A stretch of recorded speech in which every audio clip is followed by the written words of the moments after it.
Harry's back once again, friends, live and in color, talking about machinery storage. The best storage you can have is storing it in the barn in the dry.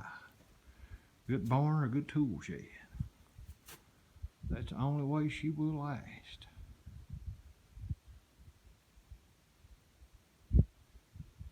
If you've got the means to do so, best put her in the dry. That outdoor tool shed's rough on stuff.